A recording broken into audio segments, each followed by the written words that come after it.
자신을 잃어버리고 하나님에 대한 신앙과 믿음을 잊어버리는 경우가 너무도 많습니다. 오늘 다윗의 고난을 살펴보면서 그가 어떻게 그 고난을 헤쳐나갔는지를 살펴보기를 원하는 것입니다. 첫째로 다윗은 고난의 현장에서 제일 먼저 하나님을 의식했습니다. 다윗은 그의 목숨을 노리는 사울에게 쫓기다 갈 곳이 없어지자 그는 이스라엘의 원수인 블레셋을 찾아가서 그곳에서 망명생활을 하게 됐습니다. 블레셋의 가드 왕은 그를 찾아와 머리를 숙이는 다윗을 받아들이고 다윗이 정말 이스라엘을 버렸는지 은밀히 살펴봅니다. 다윗은 그 어려운 상황 속에서도 대단히 지혜롭게 행동함으로써 가드 왕의 신임을 획득하게 됐습니다. 블레셋 근처의 다른 외족들을 치루해 그 전리품을 가드 왕에게 바치면서 그 전리품을 이스라엘을 쳐서 빼앗은 것이라고 말함으로써 결국 가드 왕의 신임을 얻었습니다. 다윗은 가드 왕의 신임 속에서 시글락이라는 곳에 거처를 정하고 오랜만에 안정을 찾을 수 있었습니다. 그러다가 세월이 지나서 블레셋이 이스라엘을 침공하기 위해서 5도시의 지도자들이 모이게 됐습니다. 당시 블레셋은 5도시에 나뉘어져 5명의 지도자들에게 의해서 독립적으로 통치되다가 적을 치게 되거나 어려운 일 당하면 함께 모여서 함께 행동했습니다. 이스라엘과의 전투에서 가드왕과 다윗은 블레셋군의 후방을 맡게 됐습니다. 그런데 다른 지역의 지도자들이 다윗을 보고 그가 골리앗을 죽이고 번번이 그들의 침략을 무산시켰던 다윗 왕이란 사실을 알아봤습니다.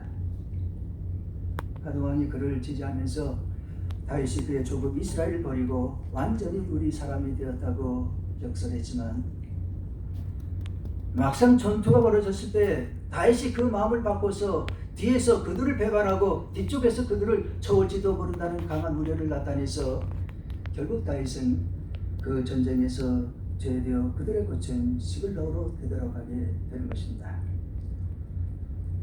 그 전쟁에서 이스라엘은 블레셋에게 패배하고 사울왕과 그의 아들들이 다 죽었고 하나님의 법까지 빼앗기는 참담한 패배를 이스라엘은 당하게 됩니다. 만일 다윗이 그 전쟁에 참여했다고 하면 다윗이 그 전쟁에서 블레셋군에 속해 있었다는 사실만으로도 다윗은 나라를 배반한 자로 하나님을 배반한 사람으로 다시는 이스라엘로 되돌아갈 수 없는 놈이 되었을 것입니다. 우리는 이러한 다윗의 삶 속에서 흠없는 지도자가 되도록 알게 모르게 그를 인도해 주시는 하나님의 은혜를 발견하게 되는 것입니다. 다윗과 그의 군대는 그들이 살고 있던 시글락으로 되돌아오게 됩니다.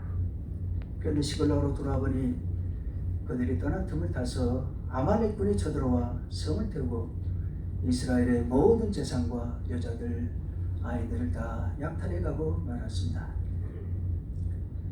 오늘 본문 6절에 보니까 다윗의 사람들이 성에 이르러 그들의 자녀와 아내들이 사로잡힌 것을 알고 격분해서 그 책임을 다윗에게 돌리고 그를 돌로 쳐 죽이려 했다고 기록이 되어 있습니다. 사랑하는 성도 여러분, 오늘 우리들이 먼저 붙잡아야 할 구절은 이런 위급한 순간에 그의 첫 번째 반응은 무엇이었는가 하는 것입니다. 다윗은 제일 먼저 하나님을 의식했습니다.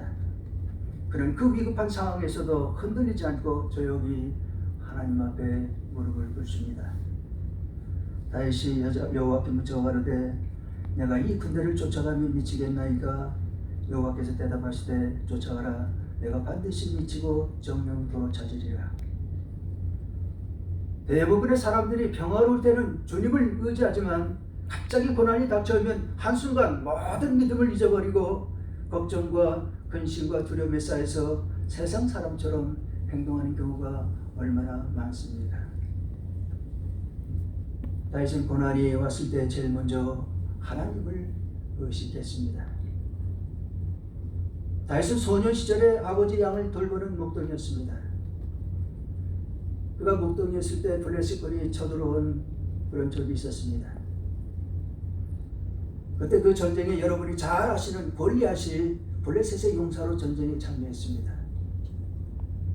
성경에 보니까 그가 이스라엘 병사들 앞에 나왔을 때 이스라엘 병사들은 한순간에 두려움에 빠져서 바위로 골짜기로 피해 숨었다고 그렇게 기록이 되어 있습니다. 그 당시 이스라엘은 다윗을 못지않는 용사 요나단을 비롯한 많은 쟁쟁한 용사들이 있었습니다.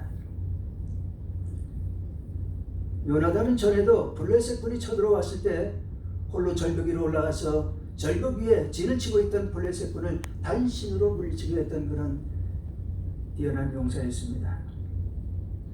그러나 그런 요나단도 당시 극동 지역에서 단 한 번도 패배하지 않는 불패 용사 골리앗을 보게 되었을 때 산처럼 우뚝 서 있는 괴물 같은 그의 모습에 압도되어서 그만 두려움 속에서 바위대로 숨을 수밖에 없었던 것입니다. 다시 전쟁에 참여한 형들을 만나기 위해서 그 전장을 찾아갔을 때 그런 이스라엘 용사를 무시하고 하나님을 무시하는 골리앗과 조우하게 됩니다.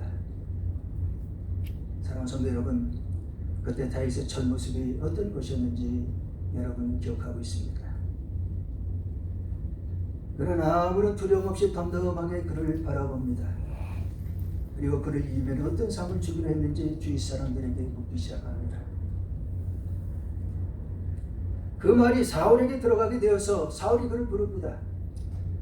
그때 대화의 모습이 사무엘상 17장에 이렇게 기록이 되어 있습니다. 내가 가서 저 블레셋 사람과 싸우기에 능치 못하리니 너는 소년이요 그는 어려서부터 용사이니라. 주의 종이 아비의 양을 지킬 때 사자나 곰이 와서 양떼에서 새끼를 움키면 내가 따라가서 그것을 치고 그 입에서 새끼를 건져내었고 그것이 일어나 나를 해하고자 하면 내가 그 수염을 잡고 그것을 쳐 죽였었나이다. 주의 종이 사자와 곰도 쳤은즉 사실은 하나님의 군대를 모욕하니 할례 없는 블레셋 사람이오리라. 그가 짐승이 하나와 같이 되리이다. 또 가로되 여호와께서 나를 사자의 발톱과 곰의 발톱에서 건져내셨은즉 나를 이 블레셋 사람의 손에서도 건져내리이다. 그리고 다윗은 그 말대로 골리앗을 쳐 죽였습니다. 위기 순간이 다가왔을 때 그 위기를 바라보며 제일 먼저 무엇을 의식하는가 하는 것은 대단히 중요한 일입니다. 이스라엘의 모든 용사들은 골리앗을 바라보았을 때 무엇보다 먼저 두려워했습니다. 그러나 다윗은 골리앗을 바라봤을 때 언제나 그를 도우시던 하나님을 의식했습니다. 오늘 본문에서도 그를 돌로 쳐 죽이려는 급한 상황 속에서도 무엇보다 먼저 조용히 하나님 앞에 무릎 꿇는 그 행위 속에서 우리는 다윗의 이 하나님을 향한 의식을 발견하게 된 것입니다. 왜 사람들은 고난이 닥쳐왔을 때 다윗처럼 반석 같은 마음으로 하나님을 바라보지 못하는 것일까요? 그것은 매일매일의 삶 속에서 하나님의 뜻을 헤아리는 삶의 그런 모습이 부족할 때 그런 결과가 오게 되는 것입니다.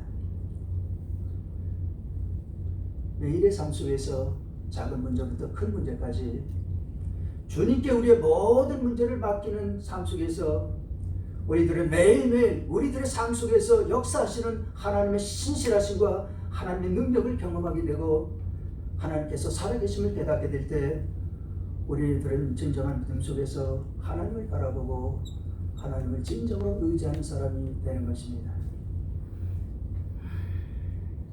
어떠한 고난 속에서도 하나님을 바라보고 하나님을 의식하는 믿음의 수준에 이르게 되는 것입니다. 바로 이런 믿음에 이르게 될 때 하나님은 기뻐하시면서 자신의 뜻을 여러분에게 계시해 주시고 하나님의 승리를 허락해 주시는 것입니다. 코로나 바이러스가 세상에 창궐합니다.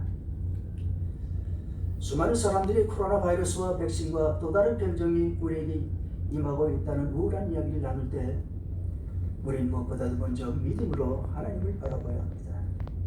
저는 요새 크리스찬 신문을 이제 여기저기 있는 걸 갖다가 이렇게 열심히 봅니다. 왜 본가니 이 어려운 때에 믿음으로 이 병을 나을 수 있다라고 그렇게 얘기하는 그런 믿음의 사람이 있나, 그런 믿음의 목사님 욕심이 있는 것이 아닌가 해서 찾아보는데 아무리 살펴봐도 여러분 한번 살펴보십시오. 코로나에 대해서 우리가 어떻게 대처할 것이냐 하는 얘기는 많은 사람이 합니다만 이 코로나를 하나님께서 이길 수 있는 능력이 있다는 사실을 지적해주는 그런 목사님은 아직 바라보지 못했습니다.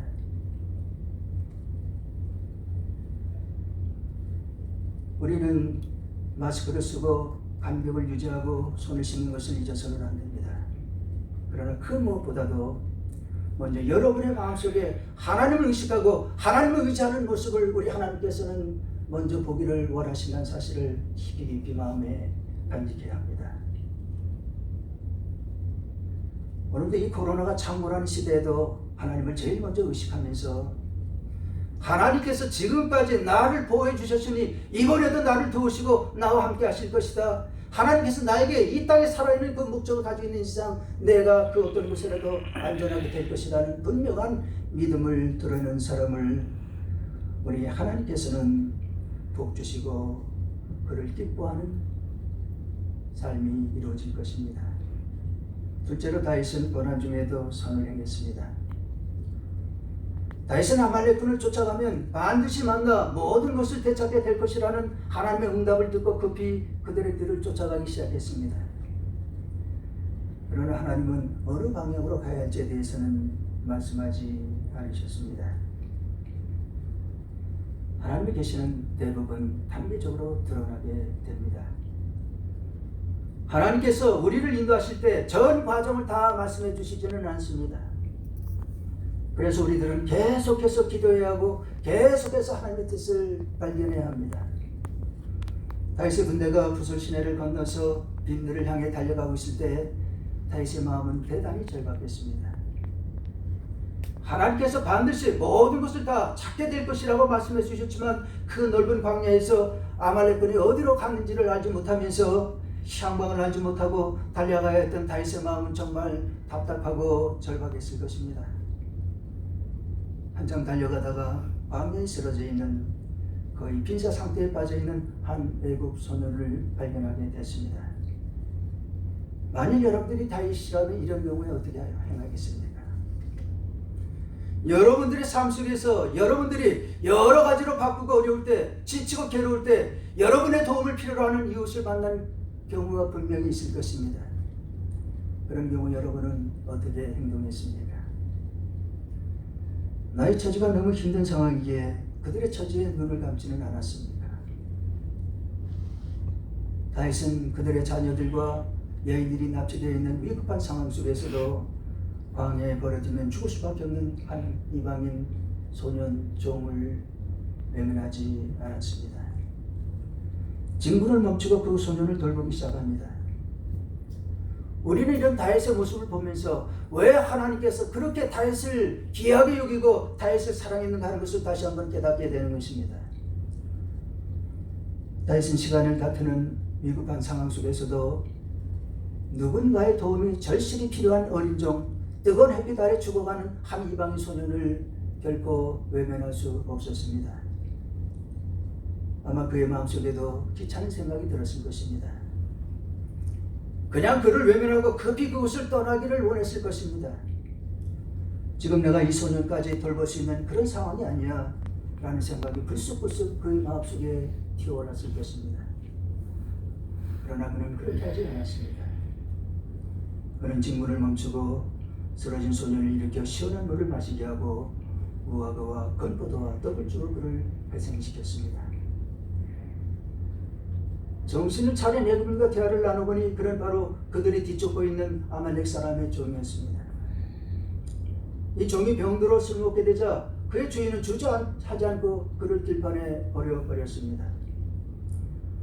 다윗은 정신을 차린 그 소년을 통해서 아말렉군이 떠나간 방향과 목적지를 정확히 알게 되어서 그것을 향해 달려가기 시작합니다. 한참 달려간 후에 승리에 도취되어 잔치를 벌이고 있던 아말렉군을 발견해서 그들을 기습에 전멸시키고 죽이고 그들이 잃었던 모든 것을 되찾게 되었습니다. 사랑하는 성도 여러분, 이 전투의 승패의 원인을 잘 살펴봐야 합니다. 병들은 한 노예에 대한 태도가 승패의 원인이 되었음을 우리는 깨닫게 되지 않습니까? 만일 이 노예 주인이 이 노예를 불쌍히 여겨서 그를 버리지 않았다고 하면 다윗은 그를 발견하지 못하고 외로운 광야를 헤맸을지도 모릅니다. 바쁘고 힘들고 괴로운 상황 속에서 우리들은 살아가고 있지만 그런 가운데서도 우리의 주의와 우리들의 도움을 필요로 하는 상황을 외면하지 않는 삶의 모습이 여러분의 삶의 승패를 결정한다는 사실을 여러분은 알고 계십니까? 여러분은 사르밧 과부의 얘기를 잘 아실 줄 믿습니다. 흉년이 들었습니다. 사르밧 과부의 모든 것들이 다 떨어졌습니다. 밀가루도 거의 다 떨어지고 빵을 만들 기름도 거의 다 떨어졌습니다. 사르밧 과부는 마지막 남은 밀가루를 싹싹 모아 반죽하고 남은 기름으로 2개의 빵을 만들어 아들과 하나씩 먹고 죽기로 결심했습니다. 바로 이 빵을 막 만들려고 했을 때 엘리야가 찾아왔습니다. 물 한 잔만 주시오. 그리고 빵도 좀 주시면 감사하겠소. 여호와께 맹세컨대 가진 것이라고는 밀가루 한 움큼과 약간의 기름뿐입니다. 이것으로 마지막 빵 2개를 만들어 아들과 하나씩 먹고 죽으려 합니다. 하나님께서는 엘리야를 통해서 이 사르밧 과부를 그 어려움 가운데서 그 굶주림을 해결해 주시기로 작정하셨지만 그 일이 이르기 전에 하나님께서는 사르밧 과부에게 한 가지를 먼저 요구했습니다.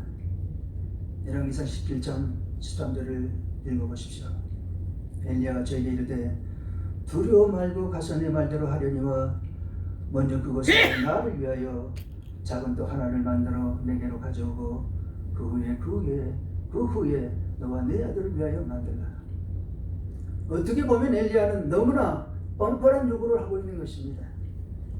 마지막 남은 밀가루와 기름으로 2개의 떡을 만들어서 아들과 함께 먹고 죽으려는 절박한 상황의 여인에게 그가 먼저 떡 한 조각을 먹겠다는 것입니다. 절대적인 가난의 현장에서 마지막 남은 생명 같은 떡을 먼저 엘리야의 허기를 채운 후에 그들의 허기를 채우라는 말입니다. 그러나 보십시오. 사르밧 과부가 마지막 남은 밀가루로 떡을 만들어 먼저 엘리야의 허기를 채우고 형편없이 작아진 떡을 2 사람이 나눠 먹었을 때 하나님의 축복이 그 가정에 임했습니다. 비가 내려 가뭄이 끝날 때까지 통 속의 밀가루는 떨어지지 않았고 기름은 결코 마르지 않았던 것입니다.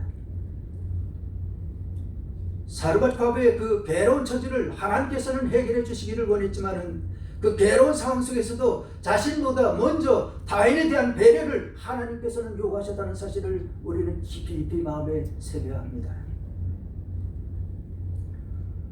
오늘 하나님께서 다윗을 축복하신 이유가 바로 이것입니다.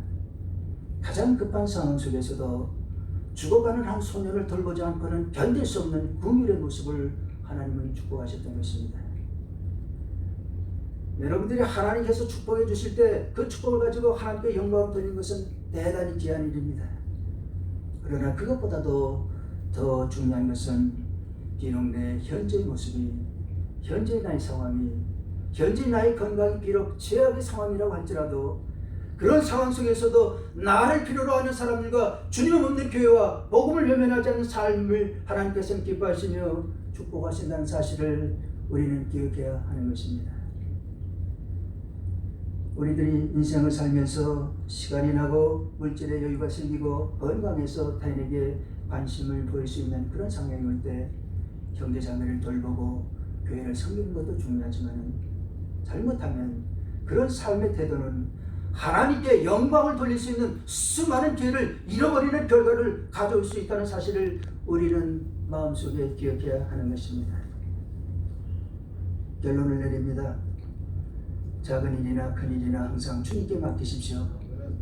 그런 삶 속에서 여러분은 주님이 함께 하심을 경험하게 되고 그 경험 속에서 언제나 하나님을 의식하는 참 신자가 되는 것입니다. 그리고 어려운 상황 속에서도 나를 필요로 하는 상황에 눈을 감지 마십시오. 그런 삶이 진정한 승리와 우리 하나님이 주시는 축복의 이름을 기억하는 여러분이 되시기를 주님의 이름으로 축원합니다. 아멘. 기도하겠습니다. 거룩하신 하나님 아버지, 오늘도 저희들에게 우리의 상황을 초월해서 우리 이웃을 돌보고 주님의 문명교회를 돌보고 복음을 위해서 헌신하라고 주님께서 말씀하십니다. 주님, 우리가 지금까지 살아왔던 모습이 내가 있을 때 주님께 드리고 이웃을 돕는 그런 상황이 혹시 아니었습니까? 우리의 삶의 모습이 오늘 주님께서 우리에게 말씀하신 대로 바뀌어져서 진정 하나님께서 원하시는 삶으로 우리들이 변화되는 저희들이 될 수 있도록 저희들 인도하시고 우리의 마음을 깨닫도록 조명해 주시고 하나님 우리를 아버지 함께 해주옵소서. 아멘. 감사하며 예수님 이름으로 기도드리옵나이다. 아멘.